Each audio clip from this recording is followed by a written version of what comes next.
was a good fight. I would have liked to see Tyson a little bit more, aggressive and go after Usyk a bit more because, he won the first fight. So it's up to Tyson to go after him and make sure he wins the second fight. I think the fight was pretty close. I would have scored the fight closer than that. Maybe Usyk could have still win.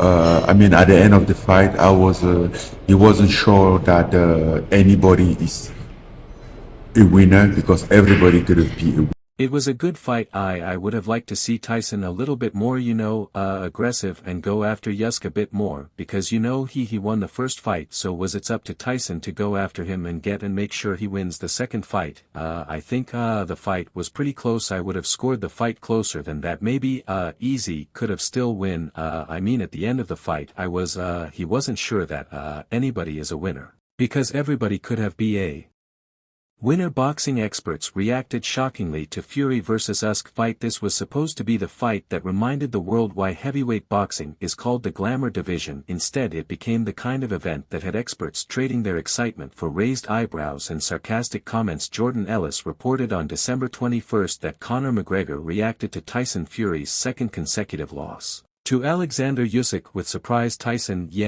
Anthony Joshua, he good pack Wembley with an Anthony Joshua fight for sure. I think Triple D and Usyk could put 990,000 in Wembley because that's a good fight. I was telling Eddie the fact that anytime Fury did get something started, and look, he made the needed adjustments. Like we wanted Fury to fight like a big man, we wanted him to come forward, he hit the body, he was going for the uppercut. I was telling Eddie he was this close to letting that George Foreman Michael Moore lighting in a bottle shot against the chin. Usyk almost was there, but Fury, the self-proclaimed Gypsy King, strutted into the ring promising dominance, only to leave fans wondering if he'd forgotten what sport he was competing in. Usyk, on the other hand, showcased his usual technical brilliance, but brilliance doesn't always translate to excitement, and this fight proved it. Do you think he's unbeatable in this era? No, nobody's unbeatable. Nobody's unbeatable. Muhammad Ali. And his prime isn't here today. So as the final bell rang, the stunned reactions of boxing analysts said it all. I think I like the first fight better.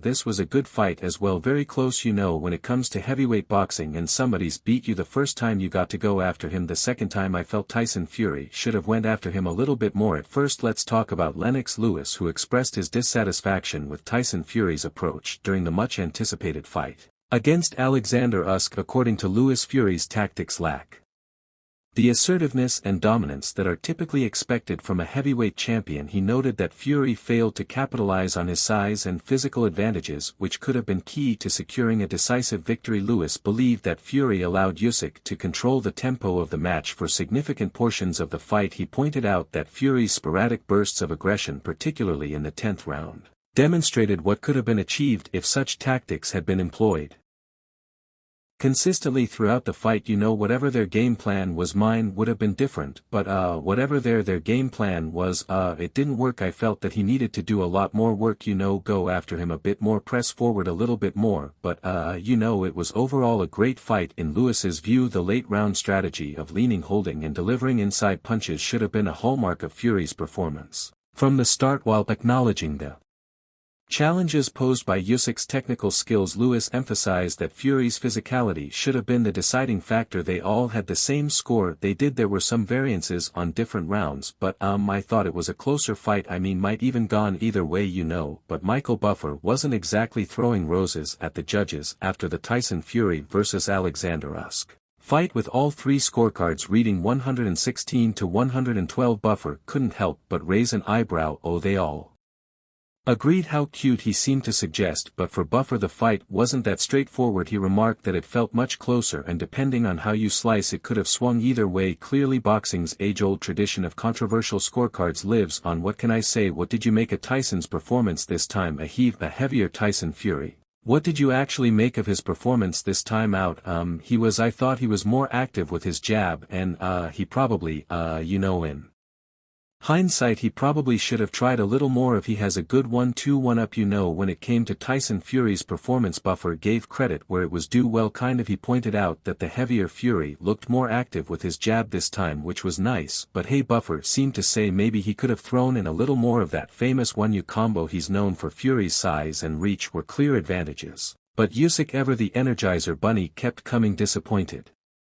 With that, the way they judged that, to me it was a little bit too wide. I personally thought he was a lot closer than that. I wouldn't have give it the way they give it. Usyk. Prince Nim Ham, the flamboyant former featherweight champion, didn't hold back when reacting to Tyson Fury's loss to Alexander Usyk. Known for his outspoken personality, Ham expressed disappointment in Fury's performance, questioning the lack of aggression and strategy from the usually dominant Gypsy King. I just thought he did really well. Tyson, he did way better than the first time, so that deserved to be a 1-to-1, and we should have a trilogy on our hands. So I'm a bit upset for Tyson. I'm a bit upset obviously for all of his fans. His family. He praised Usyk's technical brilliance and discipline, emphasizing how the Ukrainian's relentless work rate and precision exposed Fury's apparent complacency. Fury looked like he underestimated Usyk, and that's a mistake you can't afford at this level.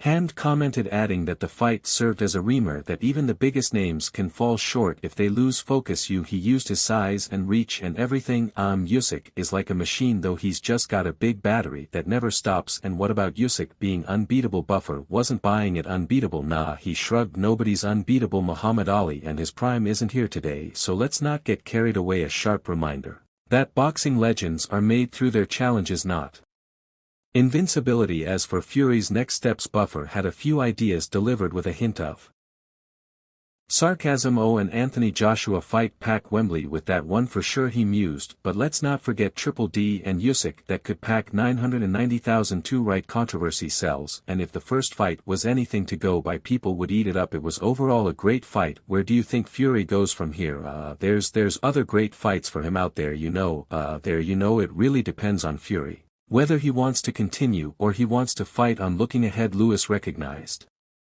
that Fury's future in the heavyweight division could hinge on his ability to adapt and improve, with potential showdowns against fighters like Anthony Joshua or a rematch with Usyk. Lewis suggested that Fury would need to rekindle the hunger and determination that characterized his earlier successes. Eddie Hearn, never one to shy away from an opinion, was quick to weigh in on the outcome. While all three judges scored the fight 116-112 in favor of Usyk, Hearn had a slightly different take, admitting he struggled to split the two fighters. I thought the fight was close, maybe even a draw, he mused, diplomatically hedging his bets. But hey, at least the judges were consistent, right? A rare nod of approval to the notoriously polarizing scorecards in boxing. Sergio Mora, however, was more definitive, declaring Usyk the clear winner. He highlighted Usyk's ability to adjust mid-fight, neutralizing Fury's moments of dominance. Fury was this close to landing that one Big George Foreman Michael M.O. shot, Mora pointed out, suggesting Fury nearly turned the tide. But each time Fury demanded respect with his punches, Usyk responded with poise and precision, keeping the momentum firmly in his corner. Hearn and Mora also marveled at Usyk's ability to overcome the physical disadvantages stacked against him, giving up 55 pounds 6 in height and 7 in reach. Usyk still managed to outbox the towering Fury, because everybody could have been a winner. From my scorecard, he was closer than that, and the AI judge actually had a 118-110. And do you think there's a place right now for AI? No, I don't think AI might be intelligent, but AI don't understand the sport properly. When the conversation turned to Fury's next move, Hearn didn't hesitate to throw Anthony Joshua's name into the ring. AJ versus Fury at Wembley, that's the one, he said confidently. You packed the place out, no question. British boxing fans would lose their minds for that fight. He also touched on the possibility of a Usyk rematch match with Daniel Dubois, acknowledging the controversy surrounding their first meeting. Francis Ngannou didn't hold back when asked about Tyson Fury's unanimous decision loss to Alexander Usyk. The 116-112 scorecards across the board had the boxing world buzzing, but Ngannou wasn't so sure the result was that clear-cut. Honestly, it was closer than that for sure, Ngannou said, shrugging at the judges' agreement. I mean, it could have gone either way at the end. I wasn't sure anyone really won.